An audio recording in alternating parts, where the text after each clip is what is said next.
Sangster grew up amongst some of the most influential stallions in the past century, with his father Robert racing breed shapers such as Sadler's Wells, the Minstrel, Alleged and Storm Bird. So for Adam, who's now a TBA and TBV director, things have come full circle as he prepares to stand for the first time at Swettenham Stud this season, a grandson of Sadler's Wells, Highland Real.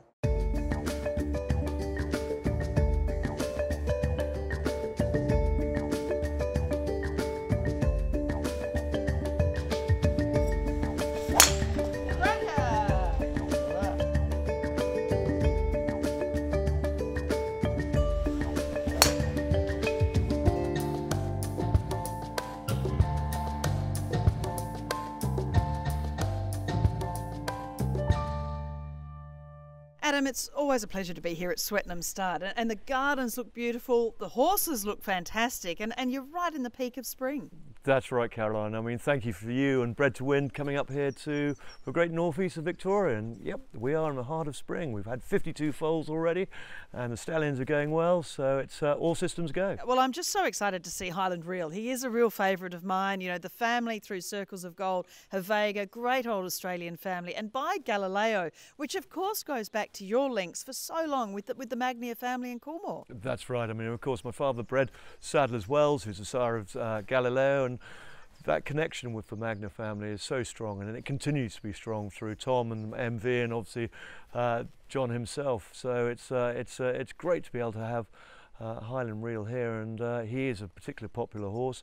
And Tom and myself, when we were discussing the horse, we thought that we'd price him at this price at 15,000 plus GST, just to get breeders involved in the horse, because of course 75% of our races, or our prize money down here, are in 25% of our races, and his pedigree is it's a great blue hen pedigree, and it's with Staff Spangled Banner in there as well, and those great sort of Circles of Gold being by Masquet, and it's just an elite family, elite racehorse, quality looker.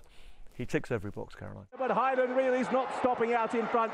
I remember at Glorious Goodwood watching Highland Real race as a 2-year-old in the Vintage Stakes, when he just absolutely devastated the field, and he'd only just won his maiden by 12 lengths. So he was, to me then, he just looked an exceptional racehorse, and I just can't believe that we're standing here at Swettenham. Winks is away and gone round the home turn. 3 lengths in front of Highland Real, Criterion, and then came the cleaner. I mean, when we first saw him in Australia, obviously, was running third to Winks in a Cox Plate. I mean, now we know she's going for 4 Cox Plates this year. What a superstar she is. But for him to be able to do that as a 3-year-old, I mean, everything was against him, wasn't it? That's right, and I fully commend for O'Brien's Magna team for bringing him out for that. I mean, just at the time when Ryan Moore did ride him, I mean, he was more of a back runner running on, and of course when Winks hit the front, he was chasing her down, but not saying that she had ever beaten her. But they went across to America, and he won the Breeders' Cup from the front, and every start from then on, he was very much a front runner and basically broke all their hearts. Highland Real, a masterclass of front-running riding from Seamus Heffernan. Highland Real beat Flintshire, found at... I mean, early on, he was travelling internationally, the Hong Kong Vars in 2015. I mean, it is the elite of the top European horses who actually can win in Hong Kong. I mean, that is the toughest of the toughest. Oh, it is. I mean, it really is. Last year, it was his final swan song of the race, and as the great late Nick Collins said, he said, Adam, he brutalised the field, and he really did. I mean, he just, Tosin Basil, who's racing down here now, I mean, it was a very senior field, and he just led from the front and absolutely sort of broke their hearts. So, I mean, he's tough. He retired sound, and my God, he was fertile up in the Northern Hemisphere as well. I mean, he's got 165 in foal, 93% fertility. Highland Real hanging tough out in front. Now I think if you're standing a son of Galileo, I think the trainers will be right onto them to know exactly how to treat them, and that is not to rush them early. And that's right. I mean, you've seen it through Teofilio. I mean, it was an ideal example. It was a great son of Galileo, and that's exactly how the Australian trainers are training. And of course, this cross, as we all spoke about, is the same cross as a great Frankel, Galileo over a Danehill mare. And of course, our particular Danehill mare is absolutely steeped in Victorian and Australian blood. And Highland Reel in the purple has burst through on the inside with Ryan and goes on to win by a length. It's Highland Reel who wins.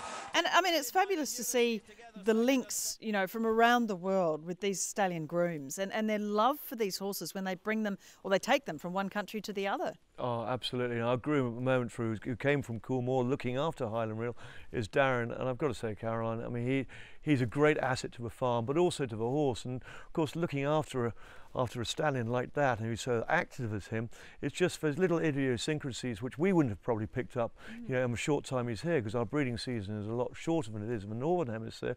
But he travelled well, and he's all quality. But to have someone like Darren around and our team to learn from him about this horse, it only bears well for the future. A furlong and a half to go. Dundonnell trying to get past Toronado. Well, Toronado, I haven't seen him for a little while, but to see him here today parading, he's let down into an absolutely magnificent stallion. He has got that muscle definition, which is, you know, particularly sort of attractive, and you can see that. That's probably really through that high chaparral, but more to the point, more through Grand Slam, the Gone West side of it. It's just muscle, and he's particularly strong himself. And he himself was a very active 2-year-old. I mean, he had 3 2-year-old starts, all unbeaten, starting in June.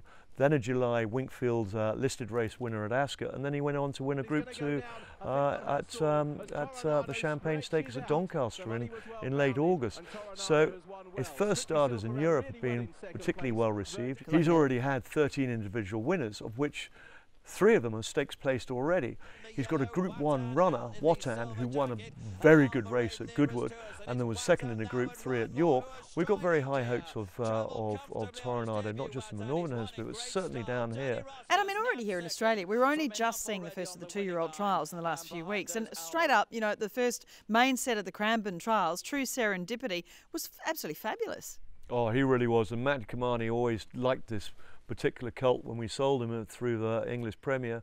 And, you know, first 2-year-old event down at Cranbourne, and comes second, led most of the way and was just overtaken in the last 50 metres. But basically he goes for another trial and he's off to the races, Matt, he says. But it just shows the quality of these horses as well, because he's got over 130 2-year-olds out there for his first crop, and that will be followed up as yearlings with about 125 yearlings, I mean, going to be sold and raced by their own breeders.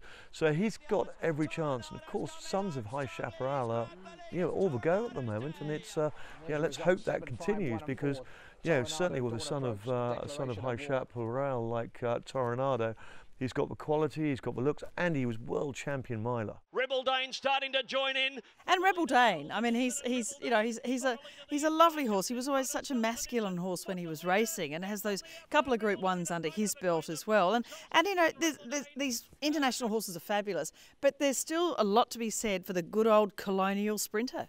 Oh, totally. I mean, Rebel Dane is certainly a favourite. I mean, he himself, as you can see, he's let down magnificently. He came to us last April, and now it's just, I mean, every time he came out, he sort of looked like he was going in for another race. I mean, his last 32 starts were either in a Group 1 or a Group 2 event.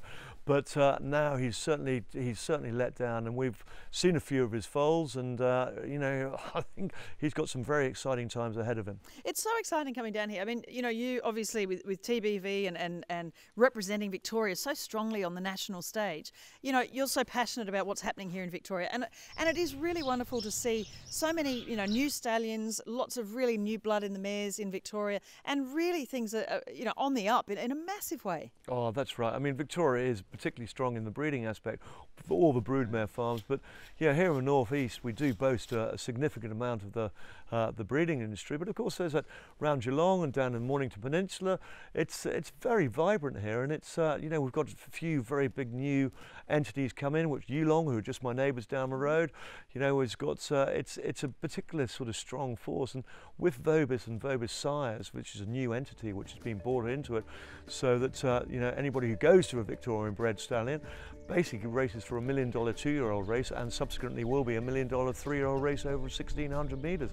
And that is an area where RVL are looking to push a few funds in, keep it in the country, because of course the country is where it all starts from. And you know, once you have a win in the country, then you come to the city, and hopefully you'll be sitting back and clapping.